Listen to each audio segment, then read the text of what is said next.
Surprise, surprise. Humans are codependent on technology. This level of codependency is never healthy.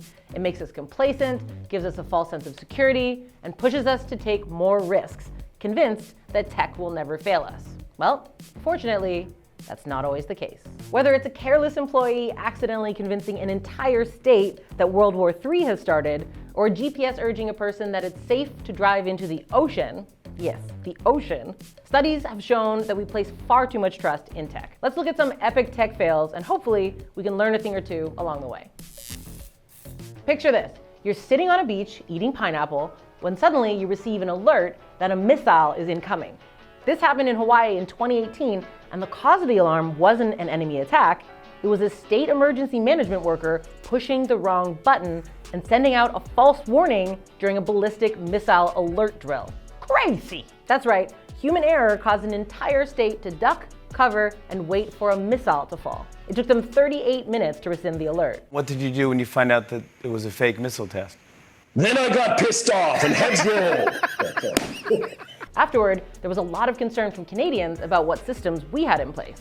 This embarrassing incident forced leaders in Canada to create protocols for informing Canadians of a missile attack. Previously, the government had not factored this into their alert plan. Canada's National Public Alerting System was only concerned about severe weather, chemical spills, and terrorist attacks. The only federal department that could issue these types of alerts was Environment and Climate Change Canada. But now a plan is in place, all thanks to that unfortunate 38 minutes in Hawaii. So that's the good news, except for the whole missile attack thing.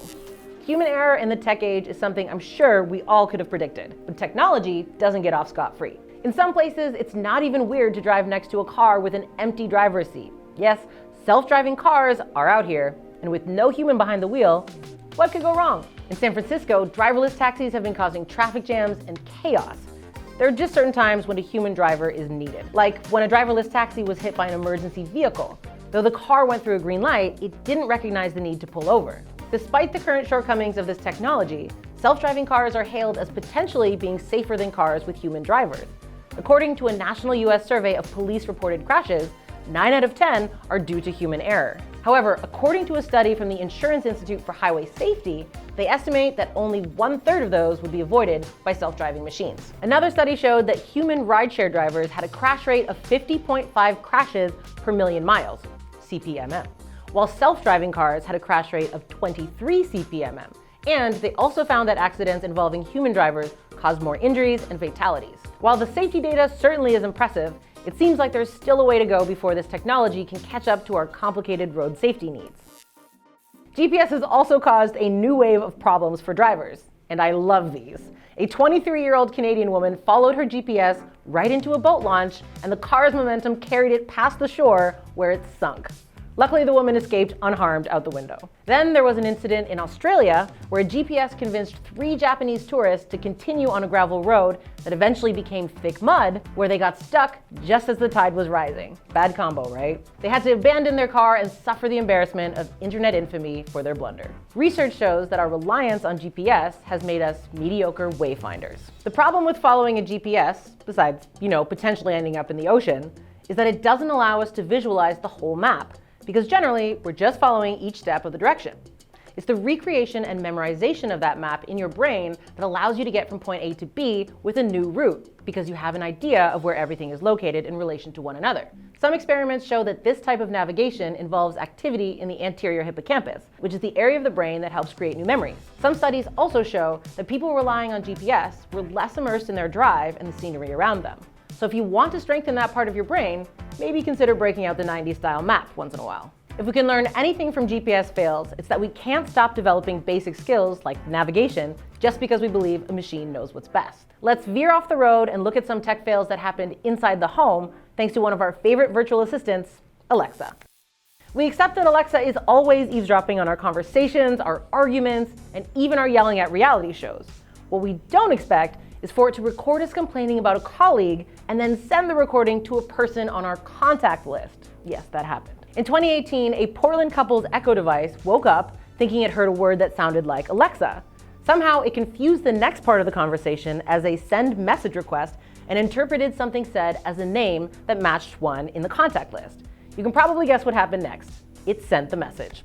Luckily, no feelings were hurt. It's far as we know. The couple could not be reached for comment. This odd sequence of events probably won't ever happen again. But can you honestly say that your Echo has never started playing a song or telling you the day's weather without prompting? The lesson here is simple. Careful what you say around Alexa and unplug your Echo before ranting about your boss. To add to the lack of privacy, a 2019 Bloomberg report found that Amazon employees were listening to recorded Alexa conversations. Now, this was to help the device respond better to commands, but it's still unsettling. The good news is Amazon, Apple, and Google have all suspended any programs where human employees review recorded conversations. But Alexa isn't always just sitting quietly on a shelf. Sometimes it's the life of the party. In 2017, police broke into a man's house in Hamburg, Germany, after receiving several noise complaints.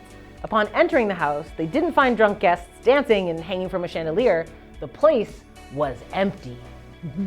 It seems Alexa turned on without prompting and blared music at full volume between 2 and 3 a.m. The only thing weirder than a ghost party DJ'd by a smart device with a mind of its own is another incident where Alexa randomly ordered dolls to people's homes. In Dallas, Texas, a sweet little girl asked Alexa to play with her and get her a dollhouse.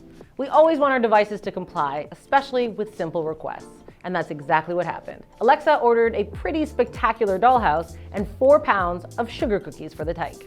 Everything worked out as the parents donated the dollhouse to a children's hospital and added a feature to Alexa that prevents purchase without a code. A local San Diego morning show picked up the story and ran a segment that ended with anchor Jim Patton saying, "I love the little girl's take on it. Alexa ordered me a dollhouse." And then the Alexa apocalypse happened, as Patton's words triggered a slew of orders on viewers' Echoes. Let's just say it was a frustrating and very expensive day for some parents, yet a good day for dollhouse manufacturers. It's interesting to note that people generally distrust the internet, and according to a Washington Post survey, Facebook, Instagram, and TikTok were some of the companies that people trusted the least when it comes to their personal data. So it might be worthwhile to take this healthy distrust and apply it to our in-home smart speakers as well. A new study shows there's a placebo effect where people have blind trust in technology, allowing themselves to take more risks. A 2019 study found that people were 29% more likely to give their credit card information over a text-based conversation when they thought they were speaking to a computer versus a human. This makes sense when we think about it from an evolutionary lens, where we learn to trust based on social cues and avoiding social fallout. Because we can't navigate the social cues with a machine, it could be that it's harder for us to understand what is and is not trustworthy. But the reality is we're not going to lower our reliance on tech to help us drive, communicate, or stay informed. If anything, that's going to increase over time. So in turn, we need to make sure we're thinking critically about our relationship with the technology that has become a big part of our lives. Has tech ever steered you wrong, literally or otherwise? Do you ever second guess your Alexa or your GPS? And do you say please and thank you to stay on Alexa's good side for the inevitable AI uprising? Let me know in the comments, and don't forget to subscribe for new videos every other week. Bye.